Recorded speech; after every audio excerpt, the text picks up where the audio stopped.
नमस्कार मेरे प्यारे बच्चों, संस्कृत इस कक्षा में आपका स्वागत है। आशा करता हूँ कि आप हमेशा स्वस्थ, प्रसन्नचित और ध्यानपूर्वक अपनी पढ़ाई और अपने विद्याभ्यास को आगे बढ़ा रहे होंगे। आज हम पढ़ेंगे संस्कृत में पंचमा पाठ, पंचमी विभक्ति अपादान क्या है, जो कि हमने पिछली कक्षा में भी पढ़ा था, लेकिन उसी का दूसरा भाग हम पढ़ेंगे। और उसको पढ़ने से पहले सबसे पहले, जैसा कि मैं आपसे बार बार कहता आ रहा हूँ, फिर से कह रहा हूँ, और जब तक आप अपने क्रियाकलाप में सुधार नहीं करेंगे शायद तब तक मुझे कहना ही पड़ेगा। मेरे प्यारे बच्चों, समझो आपकी उपस्थिति अत्यंत अनिवार्य है। काफी सारे बच्चे वीडियो देख रहे हैं परंतु वो अपनी उपस्थिति दर्ज नहीं करवा रहे हैं, इससे वो अनुपस्थित हो रहे हैं। और उपस्थित होने के लिए आपको करना क्या है कि आप जब आप वीडियो देख रहे हैं, पहले आप सबसे पहले वीडियो देखने से पहले ही अगर आप, क्या होता है कि अगर आप वीडियो देखने के बाद सोचते हम करेंगे तो आप भूल भी सकते हैं। तो वीडियो देखने जैसे प्रारंभ करें उसके पहले ही आप कमेंट बॉक्स में अपना नाम, कक्षा और वर्ग लिख करके भेज दें। कमेंट बॉक्स में टिप्पणी के स्थान पर आप अपना नाम, कक्षा और वर्ग, नेम, क्लास एंड सेक्शन लिख कर भेजें। आपकी उपस्थिति दर्ज कर ली जाएगी और आप आराम से अपना विद्याभ्यास आगे करते रहेंगे। आपकी उपस्थिति भी दर्ज होती रहेगी और आप अपना विद्याभ्यास भी करते रहेंगे। साथ साथ मेरे प्यारे बच्चों, आपके पीटी के एग्जाम्स, नियतकालिक परीक्षा जो है वो प्रारंभ होने वाली है अगले कुछ ही दिनों में। तो आशा करता हूँ कि आप अपनी तैयारी पूरी कर रहे होंगे, पूरे ध्यान से अपनी तैयारी में जुटे होंगे। जिन बच्चों के पास अभी पुस्तकें उपलब्ध नहीं हो पाई हैं वो बच्चे जल्द से जल्द पुस्तक उपलब्ध करवा लें, जिससे उन्हें किसी भी तरह की कोई कठिनाई न आए। आइए हम आगे बढ़ते हैं। आगे बढ़ने से पहले हम एक बार शब्दार्थ की ओर अपना ध्यान रखेंगे। शब्दार्थ है आपका मेघा। मेघा माने बादल। मेघेभ्य, मेघ शब्द है, मेघ माने बादल ही होता है, तो यहाँ पे मेघा बहुवचन हो जाएगा, तो मेघा माने भी बादल। और मेघेभ्य यहाँ भी बहुवचन है, तो बादलों से। पंचविभक्ति बहुवचन। पद माने गिरता है, तोड़ियत माने तोड़ता है। अगर चूंकि पुल्लिंग वाक्य में है तो तोड़ता है, स्त्रीलिंग अगर रहता है तो तोड़ती है। कस्मात, कस्मात माने किससे। भासते, भासते माने चमकता है। लभंते, क्योंकि यहाँ बहुवचन को प्राप्त करते हैं। निर्गच्छति, निकलती है। पर्वतात, पंचमी विभक्ति है आपका, पर्वत से। शिक्षकात, पंचमी विभक्ति है तो शिक्षक से। सुगंध, सुगंध माने खुशबू। तोड़ते माने तोड़ती है। बीजम माने बीज। अंकुरा माने अंकुर। भूतान माने प्राणी। पर्जन्यात माने वर्षा से। पंचमी विभक्ति है। पर्जन्य माने वैसे अर्थ होता है बादल, लेकिन यहाँ पे आपका जो भाव अर्थ है वो आपका वर्षा से लिया गया है। तो पर्जन्यात वर्षा से, बादल से। अन्न संभव माने अन्न की उत्पत्ति। अन्न माने अन्न संभव माने उत्पत्ति, अन्न की उत्पत्ति। यज्ञात, यज्ञात माने यज्ञ से। पंचमी विभक्ति यहाँ में प्रथमा विभक्ति है। पर्जन्य कर्ता का प्रथमा विभक्ति, वर्षा या बादल। कर्म समुद्भव, कर्म समुद्भव, सम उद्भव, कर्म से उत्पन्न। उद्भव माने उत्पन्न, कर्म से उत्पन्न। यह आपका शब्दार्थ हुआ। अब इसके अब हम उस पाठ को प्रारंभ करते हैं, पाठ को पढ़ते हैं। आपका जो पांचवा पाठ है वो पृष्ठ संख्या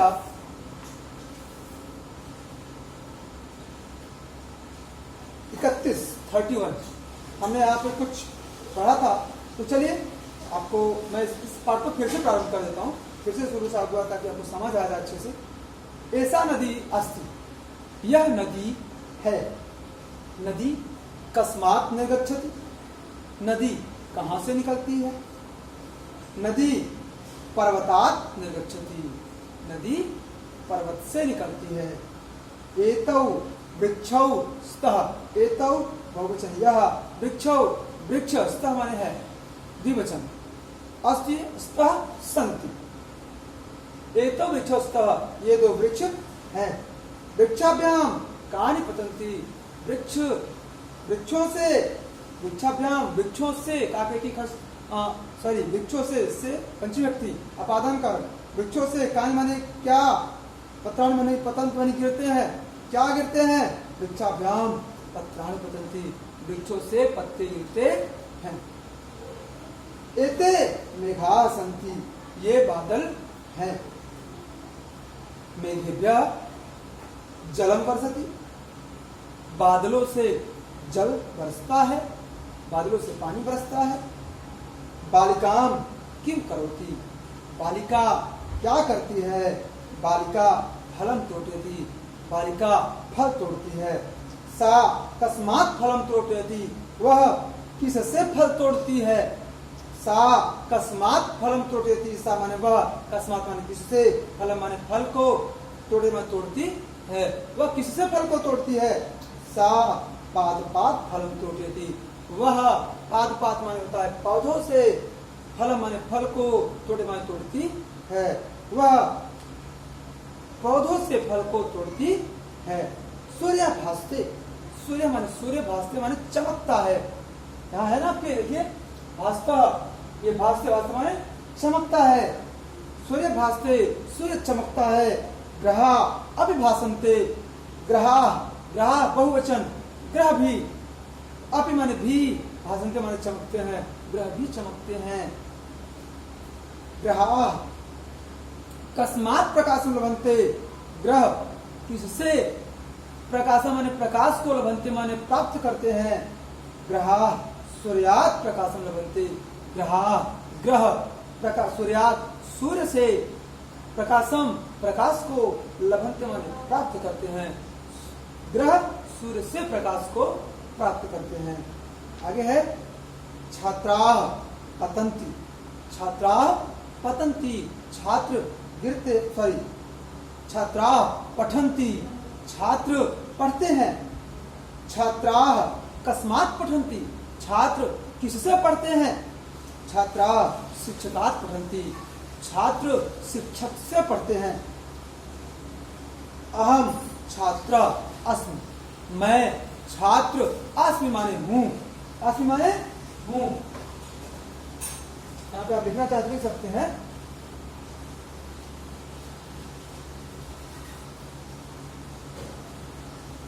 अस्मि माने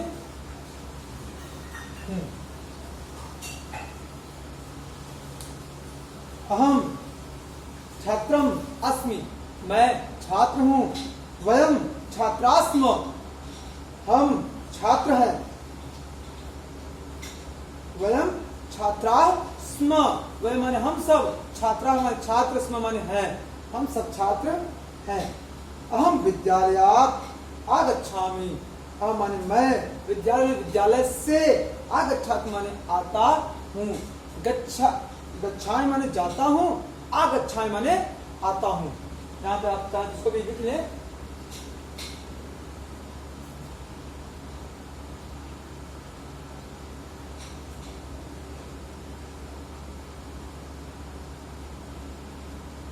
गच्छामि माने जाता हूँ,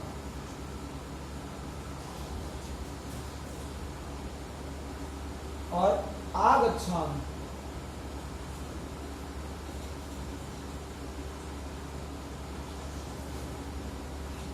आगच्छामि माने आता हूं। इसको आप याद करेंगे तो जैसे अगर विलोम अर्थ आता है, आपका विलोम शब्द आता है अगर संस्कृत में लिखने के लिए, परस्पर विरोधी शब्द, तो आप भी उसको लिख सकते हैं। अगर गच्छा में है तो जाता हूं, आगच्छा माने आता हूं। तो अहम विद्यालयात् आगच्छामि, मैं विद्यालय से आता हूँ। वयम विद्यालयात् आगच्छामि, हम सब विद्यालय से आते हैं।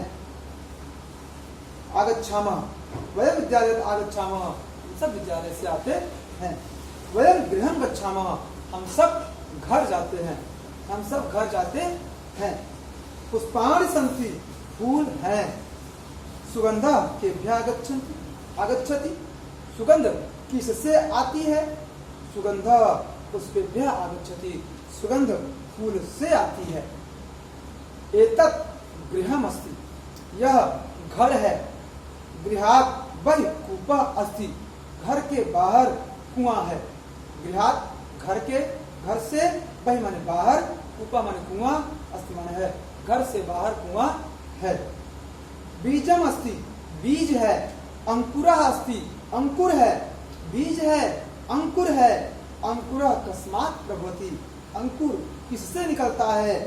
अंकुरः तु बीजात् प्रभवति, अंकुर तो, तू माने तो, तू माने तो, बीजात् प्रभवति, तू माने तो। अंकुर तो बीजात माने बीज से, प्रभवति माने निकलता है। अंकुर तो बीज से निकलता है। आगे आप देख लेंगे, यहाँ पे नीचे ही अपादान का अर्थ होता है अलग होना। ये आप थोड़ा विशेष जो लिखा उसको पढ़ लेंगे। जिससे अलग होने का बोध हो उस शब्द में पंचमी विभक्ति का प्रयोग होता है। पंचमी विभक्ति का कहाँ प्रयोग होता है? जहां पर किसी वस्तु से किसी वस्तु का अलग होना होता है। तो जो अलग होता है, जिससे अलग होता है, उसमें हम पंचमी विभक्ति का प्रयोग करते हैं। हिंदी में से अलग होना इसका सूचक चिन्ह है और संस्कृत में अकारण शब्दों के नीचे दिए गए चिन्ह लगाकर पंचमी विभक्ति का रूप बनता है। आपको इसका अभ्यास कैसे करना है याद रखना। पुल्लिंग में अगर अकारण शब्द है तो उसमें एक वचन में आत लगा देंगे, द्विवचन है तो आभ्याम लगा देंगे और बहुवचन है तो एभ्या लगा देंगे। और स्त्रीलिंग में अगर एक वचन है तो याह लगा देंगे, द्विवचन है तो आभ्याम लगा देंगे और बहुवचन है तो आभ्या लगा देंगे। और नपुंसक लिंग में अगर पुल्लिंग है, नपुंसक लिंग जो है उसमें पुल्लिंग के समान ही चलता है। पुल्लिंग में से तस्मात् चलता है और ताभ्याम में ताभ्याम और तेभ्या, ये आपका एतत् उत्तत् शब्द है उसका है। तस्मात् ताभ्याम तेभ्य, स्त्रीलिंग में तस्याः ताभ्याम ताभ्य। और इसी तरह से अस्मत् का भी, अस्मत् का पुल्लिंग में क्या चलता है? त्वत् एक वचन में, और बहुवचन में युवाभ्याम, और बहुवचन में युष्मत्। और स्त्रीलिंग में ये सभी लिंगों में समान रहता है, मत अभ्याम अस्मत्। और किम जो शब्द है, किम माने क्या प्रश्नवाचक, उसमें पुल्लिंग में कस्मात् एक वचन, काभ्याम द्विवचन और केभ्य बहुवचन। और स्त्रीलिंग में कस्याः एक वचन, काभ्याम द्विवचन और काभ्य बहुवचन। ये आपका इसमें रूप बनता है। आइए अब हम श्लोक को पढ़ते हैं। अन्नात् भवन्ति भूतानि पर्जन्यात् अन्न संभवः यज्ञात् भवति पर्जन्यः यज्ञात् कर्म समुद्भवः। अन्य इसका अन्वय है भूतानि अन्नात् भवन्ति, भूतानि अन्नात् भवति, अन्न संभवः पर्जन्यात् भवति, पर्जन्यः यज्ञात् भवति, यज्ञ च कर्म समुद्भवः अस्ति। इसका हिंदी अर्थ है कि समस्त प्राणी अन्न से उत्पन्न होते हैं, अर्थात अन्न पर जीते हैं। अन्न की उत्पत्ति वर्षा से होती है और वर्षा कर्तव्य पालन रूपी यज्ञ से होता है और यज्ञ हमारे सत्कर्मों से होते हैं। अब इसका अर्थ मैं एक बार आपको समझा देता हूँ, आप समझ लेंगे। अन्नात् भवन्ति भूतानि, अन्नात् माने अन्न से, पंचमी विभक्ति होगी आपका यहाँ पे अन्नात्, क्योंकि अन्न उसी कारक का जो यहाँ पे आपका क का द हो जाता है तो अन्नात् हो जाएगा यहाँ पे।